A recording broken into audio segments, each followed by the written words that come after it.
عاشق رسول کہنا اور بات ہے، کرنا اور بات ہے۔ آج عشق رسول کے نام پر، عشق رسول کی خوشی منانے کے نام پر بے شمار ڈھونگ ہمارے زمانے کے اندر، ہمارے معاشرے کے اندر پیدا ہو گئے، اور ہمیں احساس تک نہیں ہوتا، احساس تک نہیں ہوتا۔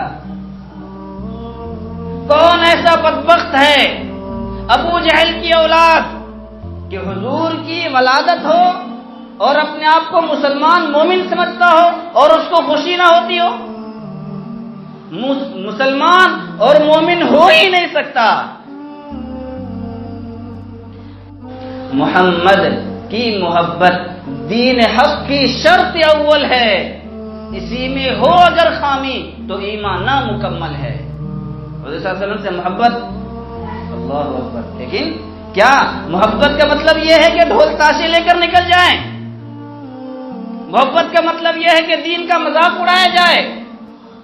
محبت کا مطلب یہ ہے کہ حضور کے حکام کو روندا جائے؟ نہیں، یہ محبت نہیں۔ وہ محبت کرنی ہے جیسی محبت صحابہ کرام نے کی ہے۔ لقد کان لکم فی رسول اللہ اسوۃ حسنہ، کہ تمہارے لیے حضور کی زندگی میں بہترین اسوہ ہے۔ مطلب یہ ہے اگر تم باپ ہو تو یہ دیکھو کہ فاطمہ کے ابا کیسے تھے، اگر تم نانا ہو تو یہ دیکھو کہ حسنین کے نانا کیسے تھے، اگر تم بادشاہ ہو تو یہ دیکھو کہ مدینے کے سرکار کیسے تھے، اگر تم شوہر ہو تو یہ دیکھو کہ ازواج مطہرات کے شوہر کیسے تھے۔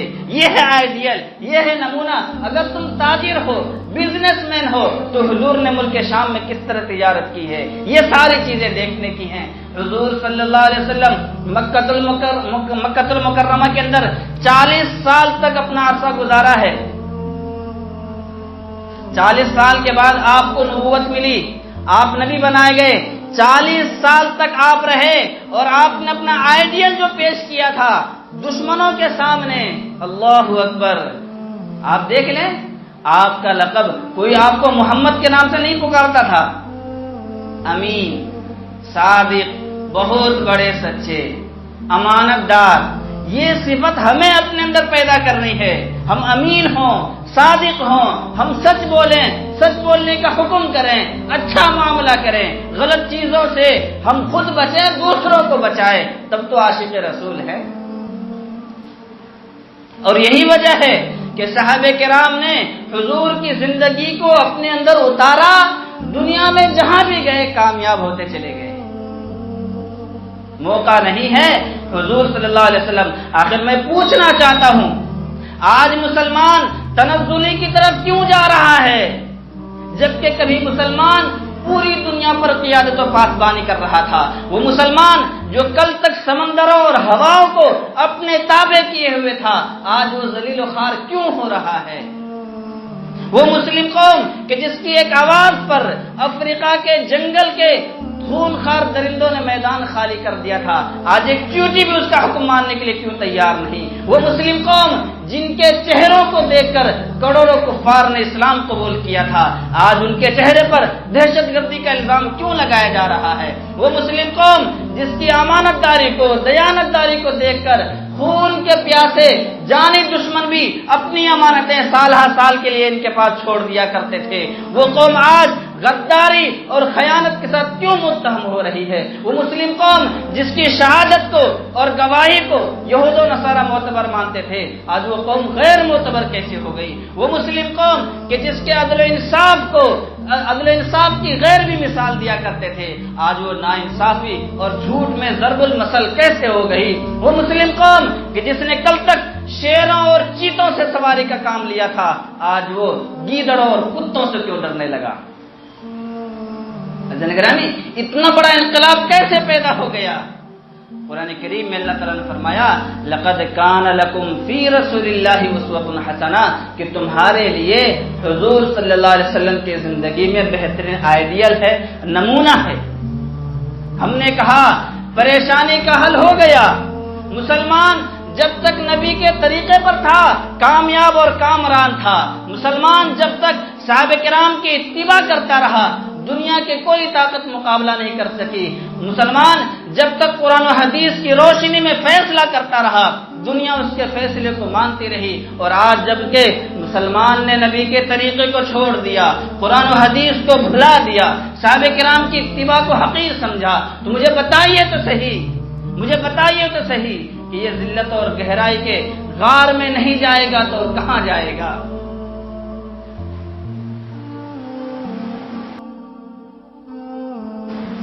بسم اللہ الرحمن الرحیم، الحمد للہ وکفا وسلام علی عبادہ الذین اصطفى، اما بعد فقد قال اللہ تبارک وتعالی فی القرآن المجید والفرقان الحمید، اعوذ باللہ من الشیطان الرجیم، بسم اللہ الرحمن الرحیم، فالذین آمنوا به وعزروه ونصروه واتبعوا النور الذي أنزل معه أولئك هم المفلحون۔ قال الله تبارك وتعالى في مقام آخر: لقد كان لكم في رسول الله أسوة حسنة، صدق الله العظيم۔ قال رسول الله صلى الله عليه وسلم: لا يؤمن أحدكم حتى أكون أحب إليه من والده وولده والناس أجمعين، أو كما قال عليه الصلاة والسلام۔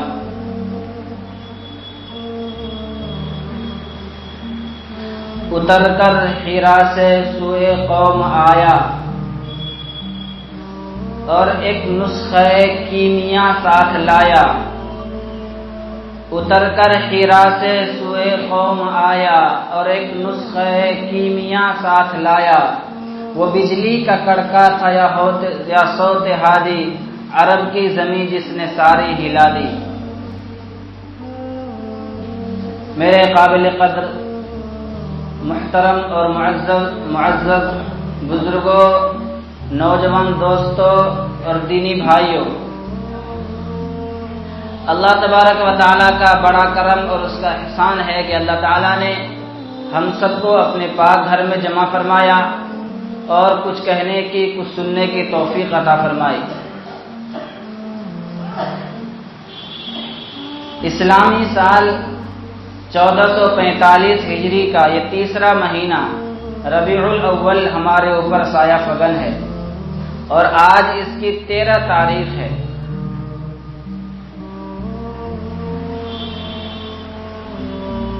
جب ربیع الاول کا مہینہ آتا ہے تو تمام مومنوں، تمام مومنین اور تمام مسلمین کے چہرے کھل اٹھتے ہیں اور اندر سے ایک عجیب قسم کی خوشی اور مسرت کا اظہار بھی کرتے ہیں، اور ہونا بھی چاہیے کہ یہی وہ مبارک مہینہ ہے کہ اس مبارک مہینے کے اندر ہم سب کے آقا و مولا، شہید شاہ بطحا، تاجدار مدینہ، سرور کائنات، فخر موجودات جناب محمد عربی صلی اللہ علیہ وسلم تشریف لائے۔ سوموار کا دن تھا، ربیع الاول کا مہینہ تھا، البتہ تاریخ میں اختلاف ہے کہ وہ تاریخ کیا تھی۔ کیا وہ 12 ربیع الاول 12ویں تاریخ تھی یا 9ویں تاریخ تھی، 8ویں تاریخ تھی؟ تاریخ کا اختلاف ہے، اور صحیح قول اس کو بریلوی مکتب فکر کے سب سے بڑے عالم، جس کو بانی مبانی کہا جاتا ہے، مولانا احمد رضا صاحب نے اپنی کتاب فتاوی رضویہ میں بھی نقل کیا، اور مولانا ادریس صاحب کاندھلوی رحمت اللہ علیہ انہوں نے سیرت المصطفیٰ میں اس کا تذکرہ کیا۔ صحیح قول 8 ربیع الاول کا ہے۔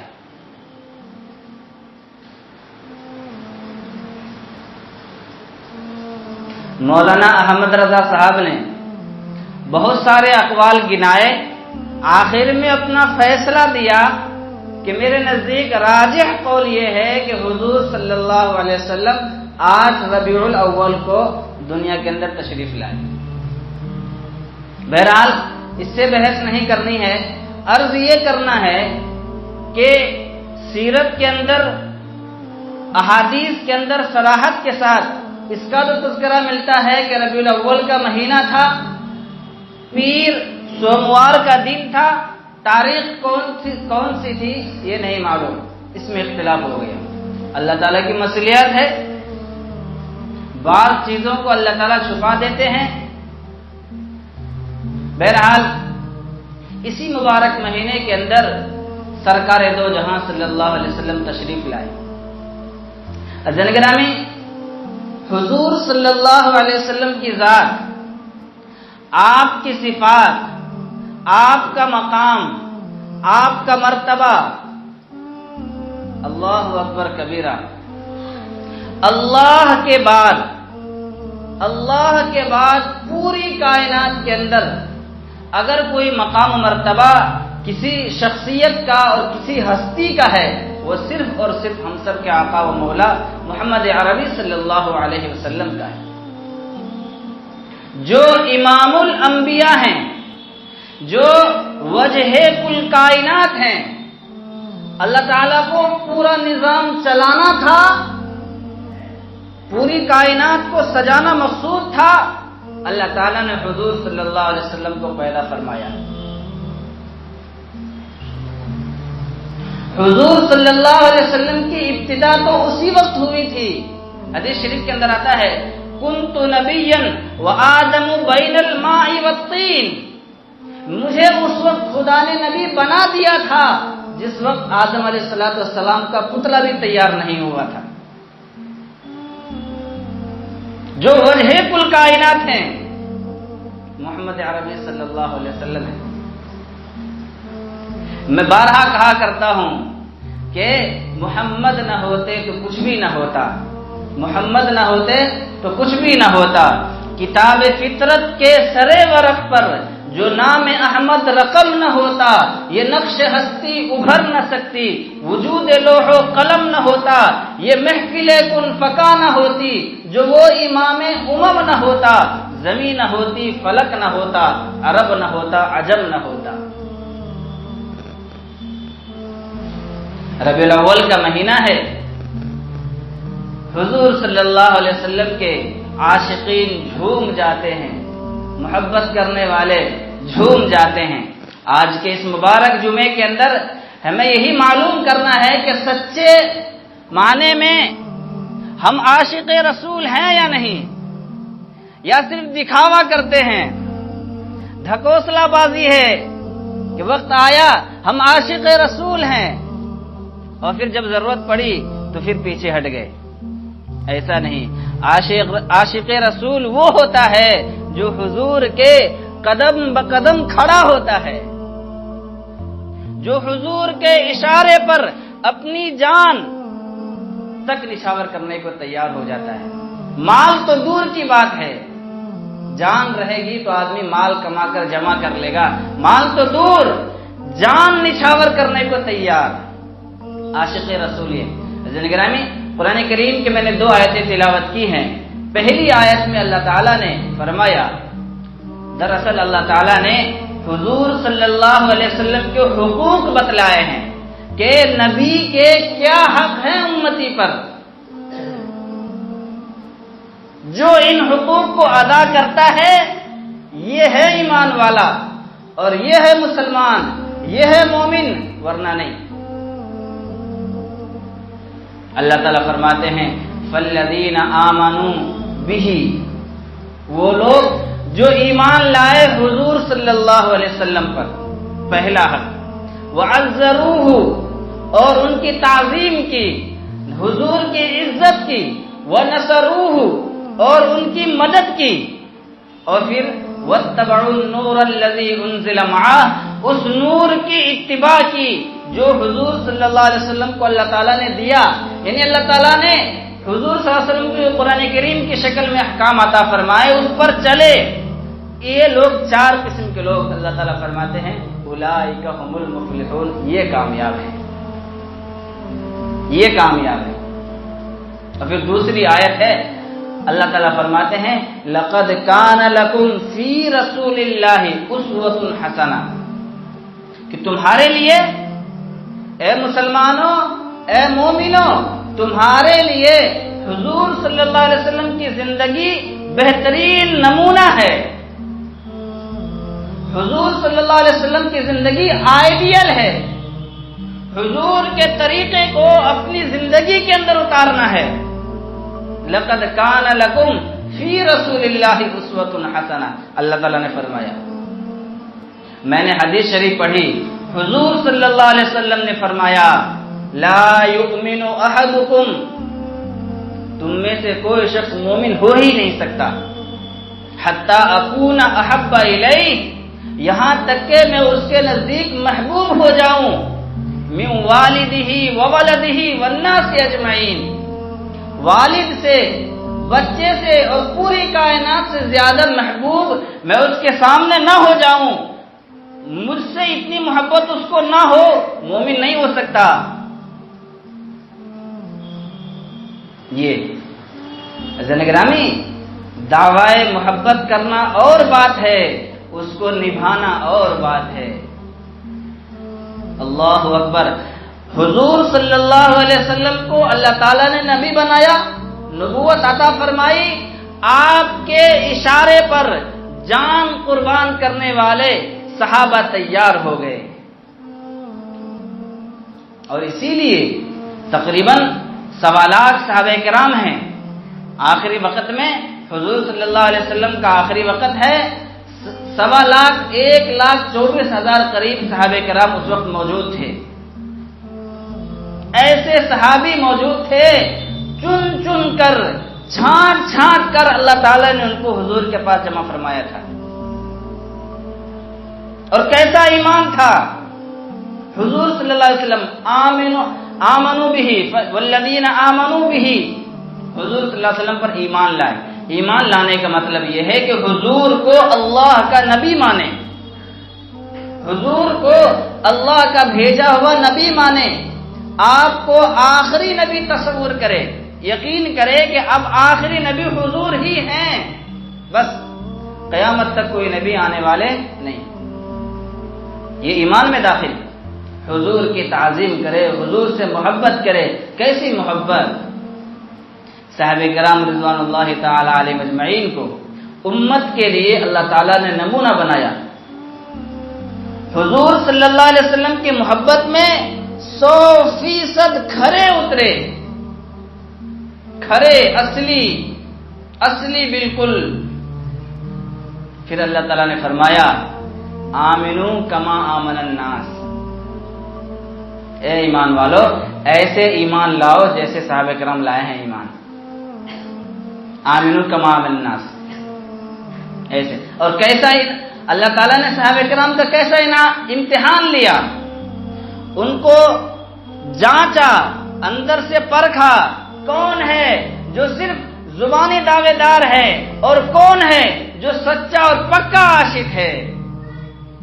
ایک مختصر سا ایک چھوٹا سا واقعہ حدیث شریف کے اندر آتا ہے۔ ایک صحابی رضی اللہ تعالیٰ عنہ آئے، انہوں نے کہا اللہ کے رسول، یہ فلاں مسلمان صاحب ہیں، ان کے گھر میں آنگن میں کھجور کا درخت ہے، وہ کھجور کی ٹہنیاں میرے آنگن میں جھکی ہوئی ہیں، کچھ کھجوریں گر جاتی ہیں، میرے بچے اس کو اٹھا کر منہ میں لے لیتے ہیں، اور یہ صاحب آتے ہیں منہ میں انگلی ڈال کر اس کو کھینچ لیتے ہیں۔ ان سے کہیں ہم توڑتے تو نہیں، جو کھجور گر جائے بچے اٹھا لیں، اس کے لیے ایسا نہ کریں۔ حضور نے ان کو بلایا اور کہا کہ بھائی سودا کرو گے، یہ کھجور کا درخت ہے، یہ مجھے دے دو، اس کے بدلے جنت میں بہترین کھجور کا انتظام میں کروں گا، اس کی ذمہ داری میں لیتا ہوں۔ انہوں نے کہا اللہ کے رسول، میرے بچوں کو یہ کھجور بڑا پسند ہے، اور یہ ہے اور وہ ہے، کل ملا کر بات یہ ہے کہ میں نہیں دے سکتا، میرے بچوں کو کھجور پسند ہے، اس طرح کی کھجوریں اور کہیں نہیں ملتی ہیں۔ ایک صحابی رضی اللہ تعالیٰ عنہ سن رہے تھے، بات ختم ہوئی، وہ نکلے یہ صحابی ان کے پیچھے چلے گئے اور کہا بھائی میرے ساتھ سودا کرتے ہو؟ کیا یہ کھجور کا درخت ہے، مجھے بیچو گے؟ صحابی نے کہا کھجور کا درخت مجھے بیچو گے؟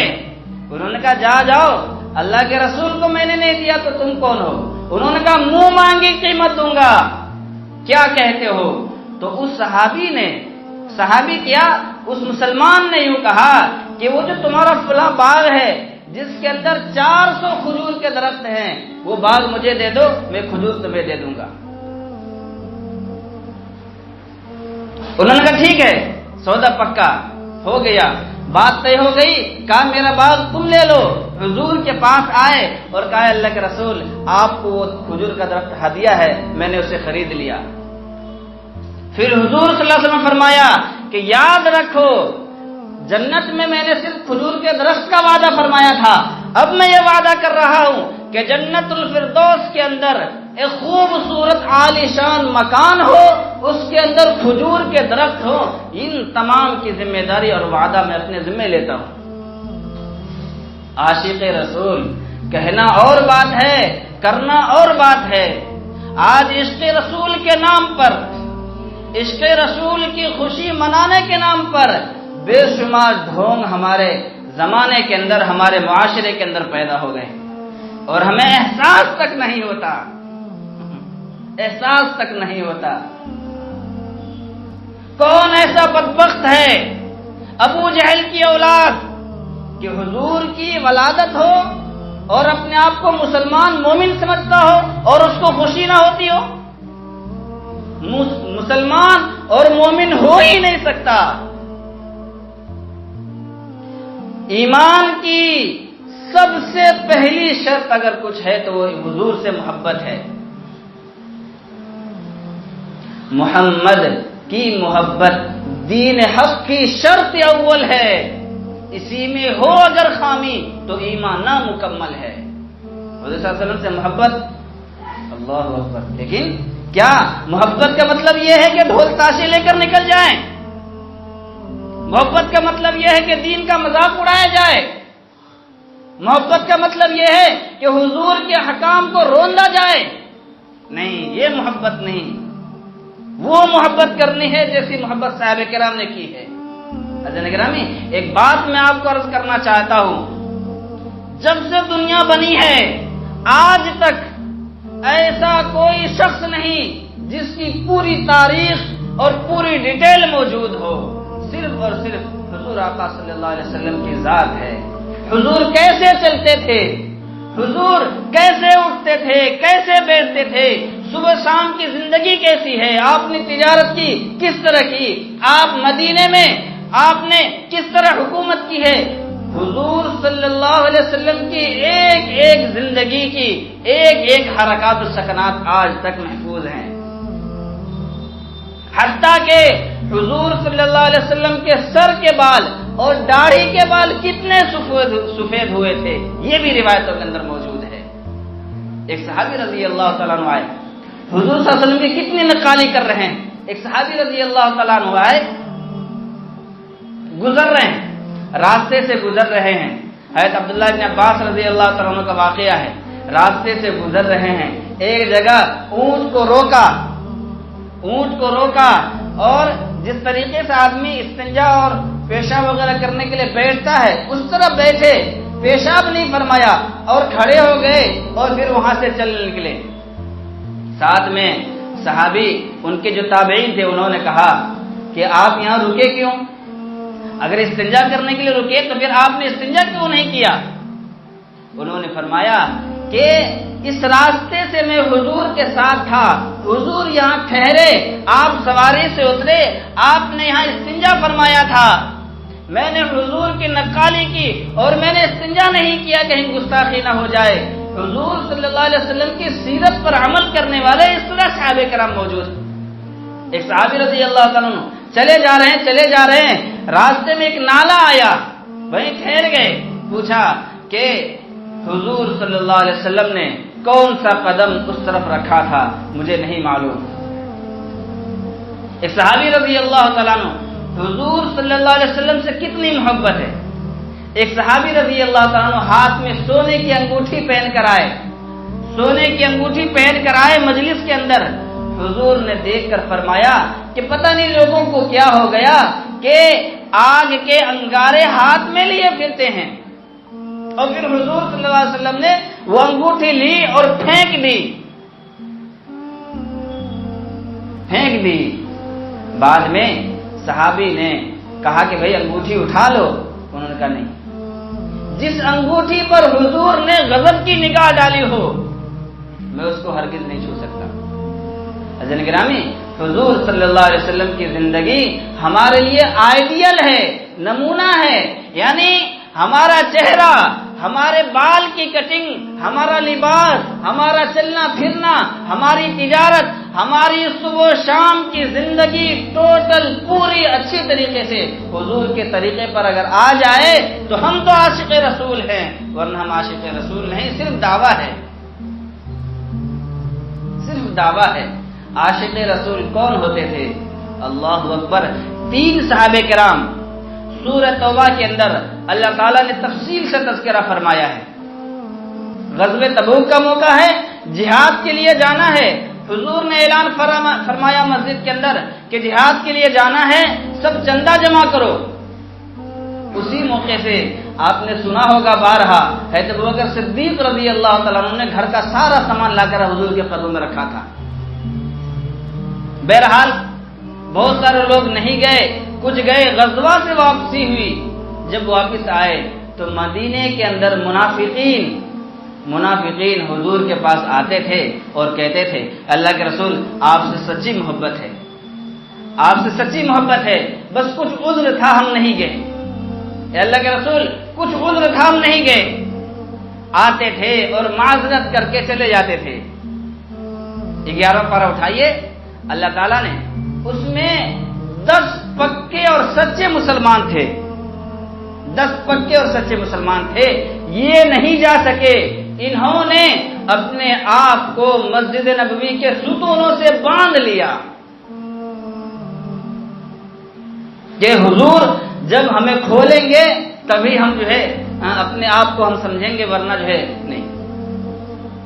منافقین تو بہت تھے مدینے کے اندر. بہرحال اور ان 10 میں سے 3 صحابی جو سچے اور پکے مومن تھے، انہوں نے اپنے آپ کو مسجد نبی میں باندھا بھی نہیں، حضور سے آ کر معافی بھی نہیں مانگی. غیرت، ایک تو ہم نہیں گئے اور پھر جھوٹ بول کر حضور کے سامنے نکل جائیں، غیرت نے گوارا نہیں کیا اور نہیں آئے.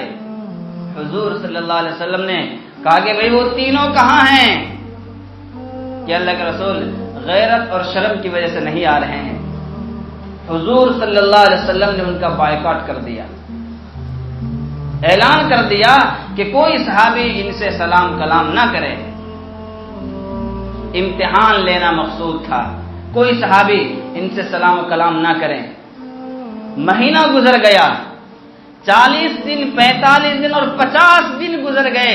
گھر جاتے ہیں، کھانا ملتا ہے، بیوی بات کرنے کو تیار نہیں، بچے قریب آنے کو تیار نہیں. حضور نے منع فرمایا ہے. اور پھر جب بادشاہوں کو پتا چلا کہ حضور اپنے 3 شاگردوں سے ناراض ہیں تو ان کے پاس خطوط بھی آئے کہ سنا ہے کہ محمد صاحب نے تمہارا بائیکاٹ کر دیا ہے، ہمارے پاس آ جاؤ، حکومت دیں گے، بادشاہ دیں گے اور اپنی بچیوں سے نکاح بھی کر دیں گے. روایتوں کے اندر آتا ہے کہ حضرت مالک بن انس رضی اللہ تعالیٰ عنہ بڑے اللہ تعالیٰ سے رو رو کر اور اللہ تعالیٰ سے گڑ گڑا کر معافی مانگی، اور وہ جو خط آیا تھا اس کو اٹھا کر فوراً آگ کے اندر ڈال دیا. پھر اللہ تعالیٰ سے کہا اللہ ہماری یہ حالت ہو گئی کہ غیر ہمیں خریدنے پر تیار ہے. پھر اللہ تعالیٰ نے فرمایا وَعَلَى الثَّلَاثَةِ الَّذِينَ خُلِّفُوا حَتَّى إِذَا ضَاقَتْ عَلَيْهِمُ الْأَرْضُ بِمَا رَحُبَتْ. زمین اپنی کشادگی کے باوجود ان پر تنگ ہو گئی تھی. قرآن کریم کہہ رہا ہے یہ ہے عاشق رسول. اور پھر قرآن کریم نے صحابہ کرام کے بارے میں فرمایا اولئک الذین امتحن اللہ قلوبہم للتقوی. اللہ تعالیٰ نے ان کا امتحان لیا ہے، ان کو جھنجھوڑ کر، ان کو ہجرت کرا کر اور مختلف موقع سے ان کو آزمایا ہے امتحن اللہ قلوبہم للتقوی، ان کا دل جو ہے پاک ہے، صاف ہے۔ بہرحال عرض یہ کرنا ہے کہ اگر ہمیں حضور صلی اللہ علیہ وسلم سے سچی اور پکی محبت ہے تو پھر نمازوں کی پابندی کرنی چاہیے۔ حضور نے فرمایا صلی اللہ علیہ وسلم جعل قرۃ عینی فی الصلاۃ، میری آنکھوں کی ٹھنڈک نماز میں رکھی گئی ہے۔ یعنی اگر کوئی بندہ نماز پڑھتا ہے تو حضور کی آنکھوں کو ٹھنڈک نصیب ہوتی ہے۔ نماز تو چھوڑ رہے ہیں اور حضور کی ولادت کی خوشیاں منا رہے ہیں، نماز تو چھوڑ رہے ہیں، دین کے حکام پر عمل نہیں کر رہے اور حضور کی ولادت کی خوشیاں منا رہے ہیں۔ خوب منائیں۔ میں تو کہتا ہوں کہ حضور کی محبت ایمان کے لیے سب سے پہلی شرط ہے، لیکن محبت کا مطلب یہ ہے کہ حضور کے طریقے پر چلیں۔ قرآن کریم نے اللہ تعالیٰ فرمایا لقد کان لکم فی رسول اللہ اسوۃ حسنہ، کہ تمہارے لیے حضور کی زندگی میں بہترین اسوہ ہے۔ مطلب یہ ہے اگر تم باپ ہو تو یہ دیکھو کہ فاطمہ کے ابا کیسے تھے، اگر تم نانا ہو تو یہ دیکھو کہ حسنین کے نانا کیسے تھے، اگر تم بادشاہ ہو تو یہ دیکھو کہ مدینے کے سرکار کیسے تھے، اگر تم شوہر ہو تو یہ دیکھو کہ ازواج مطہرات کے شوہر کیسے تھے۔ یہ ہے آئیڈیل، یہ ہے نمونہ۔ اگر تم تاجر ہو، بزنس مین ہو تو حضور نے ملک شام میں کس طرح تجارت کی ہے، یہ ساری چیزیں دیکھنے کی ہیں۔ حضور صلی اللہ علیہ وسلم مکہ المکرمہ کے اندر 40 سال تک اپنا عرصہ گزارا ہے۔ 40 سال کے بعد آپ کو نبوت ملی، آپ نبی بنائے گئے۔ 40 سال تک آپ رہے اور آپ نے اپنا آئیڈیل جو پیش کیا تھا دشمنوں کے سامنے، اللہ اکبر۔ آپ دیکھ لیں، آپ کا لقب کوئی آپ کو محمد کے نام سے نہیں پکارتا تھا۔ امین، صادق، بہت بڑے سچے، امانت دار، یہ صفت ہمیں اپنے اندر پیدا کرنی ہے۔ ہم امین ہوں، صادق ہوں، ہم سچ بولیں، سچ بولنے کا حکم کریں، اچھا معاملہ کریں، غلط چیزوں سے ہم خود بچیں، دوسروں کو بچائیں، تب تو عاشق رسول ہے۔ اور یہی وجہ ہے کہ صحابہ کرام نے حضور کی زندگی کو اپنے اندر اتارا، دنیا میں جہاں بھی گئے کامیاب ہوتے چلے گئے۔ موقع نہیں ہے حضور صلی اللہ علیہ وسلم۔ آخر میں پوچھنا چاہتا ہوں، آج مسلمان تنزلی کی طرف کیوں جا رہا ہے جبکہ کبھی مسلمان پوری دنیا پر قیادت و پاسبانی کر رہا تھا؟ وہ مسلمان جو کل تک سمندروں اور ہواؤں کو اپنے تابع کیے ہوئے تھا، آج وہ ذلیل و خوار کیوں ہو رہا ہے؟ وہ مسلم قوم کہ جس کی ایک آواز پر افریقہ کے جنگل کے خون خار درندوں نے میدان خالی کر دیا تھا، آج ایک چیونٹی بھی اس کا حکم ماننے کے لیے کیوں تیار نہیں؟ وہ مسلم قوم جن کے چہروں کو دیکھ کر کروڑوں کفار نے اسلام قبول کیا تھا، آج ان کے چہرے پر دہشت گردی کا الزام کیوں لگایا جا رہا ہے؟ وہ مسلم قوم جس کی امانت داری کو، دیانت داری کو دیکھ کر خون کے پیاسے جانی دشمن بھی اپنی امانتیں سالہ سال کے لیے ان کے پاس چھوڑ دیا کرتے تھے، وہ قوم آج غداری اور خیانت کے ساتھ کیوں متہم ہو رہی ہے؟ وہ مسلم قوم جس کی شہادت کو اور گواہی کو یہود و نصارہ معتبر مانتے تھے، آج وہ قوم غیر معتبر کیسے ہو گئی؟ وہ مسلم قوم کہ جس کے عدل و انصاف کی غیر بھی مثال دیا کرتے تھے، آج وہ ناانصافی اور جھوٹ میں ضرب المثل کیسے ہو گئی؟ وہ مسلم قوم کہ جس نے کل تک شیروں اور چیتوں سے سواری کا کام لیا تھا، آج وہ گیدڑوں اور کتوں سے کیوں ڈرنے لگا؟ گرامی، اتنا بڑا انقلاب کیسے پیدا ہو گیا؟ قرآن کریم میں اللہ تعالیٰ نے فرمایا لقد کان لکم فی رسول اللہ اسوۃ حسنہ، کہ تمہارے لیے حضور صلی اللہ علیہ وسلم کی زندگی میں بہترین آئیڈیل ہے، نمونہ ہے۔ ہم نے کہا پریشانی کا حل ہو گیا۔ مسلمان جب تک نبی کے طریقے پر تھا کامیاب اور کامران تھا، مسلمان جب تک صحابہ کرام کی اتباع کرتا رہا دنیا کے کوئی طاقت مقابلہ نہیں کر سکی۔ مسلمان جب تک قرآن و حدیث کی روشنی میں فیصلہ کرتا رہا دنیا اس کے فیصلے کو مانتی رہی، اور آج جب کہ مسلمان نے نبی کے طریقے کو چھوڑ دیا، قرآن و حدیث کو بھلا دیا، صحابہ کرام کی اتباع کو حقیر سمجھا، تو مجھے بتائیے تو صحیح کہ یہ ذلت اور گہرائی کے غار میں نہیں جائے گا تو کہاں جائے گا؟ مسلمانوں، آج دنیا کے اندر جو بھی کچھ ہو رہا ہے یہ صرف اور صرف حضور صلی اللہ علیہ وسلم کے طریقے سے اعراض کرنے کی وجہ سے اور قرآن و سنت کو بھلا دینے کی وجہ سے ہوا ہے۔ اسی کو کہا ہے کہ ہو گیا منسوب تو اکشے رتک سلمان سے، تو نے رشتہ توڑ لیا عمر عثمان سے، درس تو لیتا نہیں کچھ آیت قرآن سے، تجھ کو اب الفت نہیں ہے آمنہ کے جان سے، ہے زبانی ہاتھ میں پرچم تیرے اسلام کا، ہے زبانی ہاتھ میں پرچم تیرے اسلام کا، تو مسلمان تو ہے بس مسلمان نام کا۔ اللہ تعالی ہم سب کی حفاظت فرمائے، آقا صلی اللہ علیہ وسلم اور صحابہ کرام سے سچی اور پکی محبت عطا فرمائے، اللہ تعالی ہم سب کو عمل کرنے کی توفیق عطا فرمائے، آمین۔ واخر دعوانا الحمدللہ رب العالمین۔ سنتیں پڑھ لیجیے۔